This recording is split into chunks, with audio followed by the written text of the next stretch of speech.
Welcome, Dr. James Beckett, Sports Card Insights. Sat down with Pepper Hastings, my longtime friend and colleague, from almost exactly 35 years ago. I was going to say 25, but 35 years. In 86, he came to work. Great contributor, and he talked about how his role and how the team got up and running with on-site grading, which really took BGS to the next level, and some of the innovations that Pepper and Mark and others came up with. So thanks, Pepper. Thanks, sponsors, Beckett Media, Beckett Grading, Beckett Authentication, obviously, ComC.com, Burbank Sports Cards, Mike Stadium Sports Cards, Heritage Auctions, Huggins Scott Auctions, Topps, Panini, and Upper Deck. So that's it. And here's the discussion with between Pepper and me. Thanks. Welcome, Pepper. We're going back to the beginning of BGS and how it unfolded in those early years. Some decisions were made, and you were in the thick of it. In fact, I think you were the impetus for some of these things that really got BGS rolling. We were crawling, then we were walking, then we were running, then we were sprinting, and it's been a marathon. But welcome, Pepper Hastings, and share your part of the story for those early days. Yeah, thanks, Jim. It's great to talk about BGS, mostly from the on-site and show perspective, which was what I was a big part of, me and the team that went on site to, grade on site. Just from a historical perspective, BGS started in 1999. We did our first on-site grading show at the 2000 National in Anaheim. And we were woefully ill-prepared for that, but that's okay. We had to start somewhere. BVG, Beckett Vintage Grading, started in 2001. And then late in 2001 was when Rock Hard Review was started. But I think, Jim, people don't understand what it takes to take an on-site grading group on the road to a big show. Just to start with, you got to have enough people to work the booth in the front, and then you triple that amount in the back because you can't be doing both. But what people don't think is you've got to rent a safe to keep the cards in, and that's always going to be a local vendor. You've got to rent compressed air because the slabbing machine has to rent. There's another local vendor, and so all of a sudden you've got all these local vendors that you've got to get set up with ahead of time. They've got to get there on time. If something happens, it puts you behind. Just the enormity of all these grading companies, and everybody did a great job that went on site. Hats off to every grading company that ever went on site to national and tried to make that happen. Well, did PSA do it a couple of years before us? Yeah, but PSA was first, no doubt. And they were great people to compete against and still are a very good, well-run company. I pulled out of our archives from some of my Beckett files. And in 2005, I have a spreadsheet that had more than 80 grading companies on it. And it was an alphabet soup, every imaginable acronym for grading companies, and 80 of them. And look around and see who's left. There's PSA and Beckett and a few others, but really, those are the ones that have stood the test of time. What did we do that was different than PSA when we did our setups at shows? Because when we had a different mix of business than they had, they were pretty much purely grading, and we had a lot of other activity in the front of our booth, of our corporate presence. We sold back issues, we sold current publications, but was BGS a game changer for us? It seemed like it was. Yeah, correct. And we also had Philip Amon, which was a game changer for us. He was the guy that everybody loved to work with at the booth. Very personable guy, and still communicate with him frequently. One of the best teammates I've ever had, for sure. He was a road warrior. Really? But yes, we definitely had magazines. We had a website. We had a lot of other stuff going just besides grading. What really changed the game was Rock Hard. That was a real game changer for on-site grading because of all the things I described to you before and all the costs involved with all that. Our accountant, Chuck Robeson, was saying, how are we going to do this at these smaller shows? A Robert Morris show or a Pittsburgh show, or probably anything except the National. Almost. Anything except the National or Sun Times. And so are you giving Chuck the idea to come up with something? Because I'm giving you the credit for that. Yeah, Mark wrote the paper on it. Chuck made us do it. He didn't know what we needed to do. He just knew we needed to quit spending so much money on the come. And when I say on the come is we would try to get pre-orders for a show and try to justify spending the upfront money of getting people there, but we didn't always know if we would get that business. So I think I might have wrote the original paper. Mark Harwell, who was president at the time, he modified it and came up with some of the labeling, the real nuts and bolts of how to make a tamper-proof label. And we rolled out Rock Hard Review, and it changed the game as far as where we could go and grade cards, which We could go anywhere. And we did. And travel. We not only took it to the tertiary shows, but I did a grading event in Terrytown at a ice cream shop owned by Steiner Sports. And so it was like me and Mark Anderson went up there. He stayed in the back. I stayed in the front, and we graded cards on a week before a New York show. So it allowed us to get more out into the mainstream and not have such a giant event. So I think Rock Card Review was huge.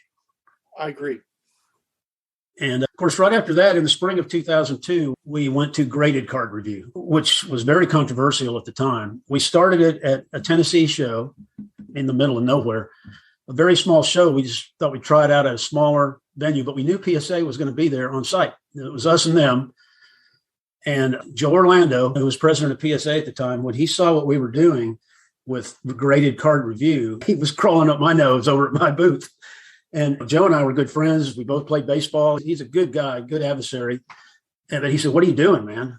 I said, "We're reviewing." He understood that every time we cracked open a PSA card and put it into a BGS slab, their population report became less accurate. Over the course of 2003, we did probably 50,000 cards, moving them from PSA, SGC holders, other holders into Beckett holders because the customers wanted us to do that. Yeah. We didn't force them to. We just gave them an option. I love innovating, and you do too. But you have something, if you're sort of competitors, your peers in the industry, if they're going, "I wish I'd have thought of that," or "I wish you wouldn't do that." But I think Rock Card Review was a game changer. A Graded Card Review, same thing. They were just additional things that the customer either asked for or would have asked for. Yeah, probably most of these ideas came from customers who said that's what we'd like to do. They just didn't know how to carry it out or carry it through. And so one other thing that we did, we really wanted to make the barrier to entry easier, even for current customers. Back in the day, I call them a graded card dealer. We called them Young Turks, okay? Because it was a new breed of dealer walking the floor, buying up lots of cards and lots, LOTS, of cards, and trying to get them graded and increase their value by 10 times, all in one weekend. The 20-somethings, they didn't have the legacy collection like I had. I was older. If you collected in the 60s and 70s, then, and the 80s, and maybe even the 90s, by the 2000s, you had all these cards and you could sell those. But if you were a 20-something, you had junk wax. And so you had to be ingenious to figure out a way to enjoy the hobby you love. And so these guys really were Young Turks. They were aggressive guys, and they saw an opportunity and they seized it. Correct. And the term Turks was endearing, and they actually knew we called them that. It wasn't a slight by any means. One of the problems they had is that our old submission forms at shows, and most submission forms, make you fill out one line item for each card. So if you had 100 Barry Bonds cards, you would have to fill out 100 lines, basically with ditto marks under some of the things. But they'd have to start the night before in the hotel. It was a pain. We came up with an easy submission form to where all they had to do was sign a waiver at the top that says, "Hey, it is what I say it is." And so they had 100 Bonds cards. They just fill in 86 Topps Barry Bonds, quantity 100, one line. And that saved them so much time. And it got us so much more dealer business because it just made it easier to submit. Yeah, I love that. The whole thing about all of our innovations, if you don't lower the hurdle, if you make it difficult for somebody to choose you for business or to do business with you, it's counterproductive. But yeah, that's cool. So yeah, are some of the Young Turks still around? Did they grow up to be old Turks? Or this is 20 years later. Yes, it's only 19, but yeah, 20 years later for sure. I'm going to name off a few of these names because I know some of your listeners are part of our grading crew. And so this is from memory only, okay? And I've got a couple of stories about some of these guys too. Brian Deere. Jason Kuntz is definitely still in the business. Joe Tuttle. Solomon Kramer, I don't think he's entered anymore, but he may be a collector. All these guys may be collectors. Eddie Ying. Steve and Tom Bannis, the Bannis brothers. Brian Wentz, BMW.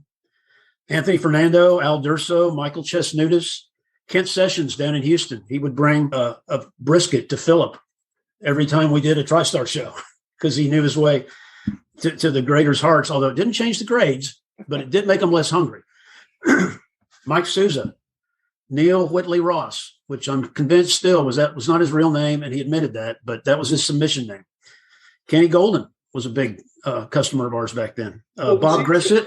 Was Kenny more on the BCCG or was he BVG? Yeah, he was more not a, yes, sir. BGS as well. Mostly BCCG, and which is Beckett Collectors Club grading, more of a mass market product. Got a couple more I want to throw out here. Bill Sleety. He's around. I bought some cards from him at the last show here. George Kruk, Russ Namaho, David Greenhill, and somebody did a lot of grading with this TriStar Collectibles. They had that graded card product for a while.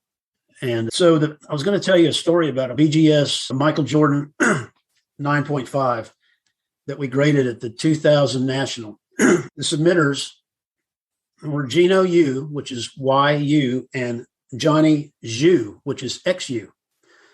This is the lesson we learned from the National. We put the last names of the submitters on the end of the box and put them into the safe and would pull them out and give them to the people. Now, after this show, we put the invoice number to where it was a number and not a name. But if you think about a guy quickly writing the last name U, YU, and Zhu, X, you can see how it would be real easy to mistake one for the other. And so Gino Yu submitted a Jordan, which came back graded 9.5. It was handed back to Johnny Zhu. So in the world that we live in on the show floor, we all know that sometimes greed can override someone's best interest. But to Johnny Zhu's credit, he brought it back, and we were able to get it to Gino Yu, and very embarrassing for us there that day. It would have been $1,000 mistake in those days, not $100,000 mistake now. More actually, but yeah, wow. There was one that we missed out on, which I was really sad about for a lot of reasons, not to mention just personal reasons, but we had a chance to do a pedigree grading on the Larry Frisch collection.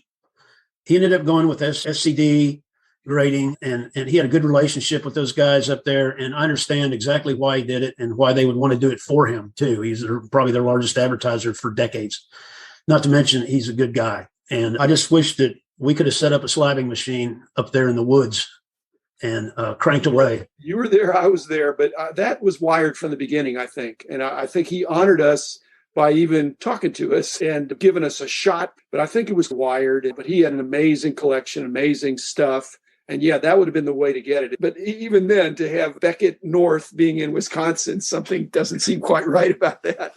But they had an amazing operation up there. And then SCD, I think, was a sentimental choice for him, but it probably didn't work out that well in the end. Hey, what about the card companies? Were you involved, or was Slipka involved with convincing some of the card companies to do some graded product, box toppers and different things where we had some bulk deals with some of the card companies? Yeah, I think Dave Slipka was more involved with that. There was not hundreds, but tens and tens of good people involved in these shows. Not to mention the graders who worked 14-hour days only to go out to the Garlic Rose and be treated to 19 entrees. There's some perks. When I think what they really wanted was a steak, but inside joke there. But these guys worked hellacious hours, and it was up at 6 to the show at 8 and leave sometimes close to midnight. And I don't know if it's still like that or not. I haven't been to a national in a few years. I hope it is, Pepper. You were one of the guys that really helped build our esprit de corps. You were in the trenches with those guys, and yet you were their boss in many cases. But you really helped build just all the team sports you've played and all the things you've done. You understand that if the team's all pulling together, that shared struggle is character building. And you were a big part of that. You didn't say, hey, it's 5:00. I'm leaving. I'll see you guys in the morning. No. I think I did that a couple of times. Not good. I pulled my night hours in some other areas, but those card shows were a weapon. Yeah, they were. It was a lot of fun. And hopefully any of those guys that I mentioned their names, if they're still out there, I hope maybe they'll drop you a note and let you know what they're doing. I'll see Bill Sleet this weekend. So thanks, good. Pepper. Thanks for the walk down memory lane. BGS has a great legacy of products, but even more a legacy of people that really helped build it. Mark Harwell, you're right up there in the pantheon. Pepper, thanks for, again, all you did. You were the jack of all trades in our company. You really contributed in so many ways. And BGS has got to be maybe the biggest feather in your cap, even though you were our first editorial employee. But BGS has been a great ride. And again, thanks for all you did to set the foundation. It's still going strong. Stronger. Thanks for having me. Okay. Thanks, Pepper.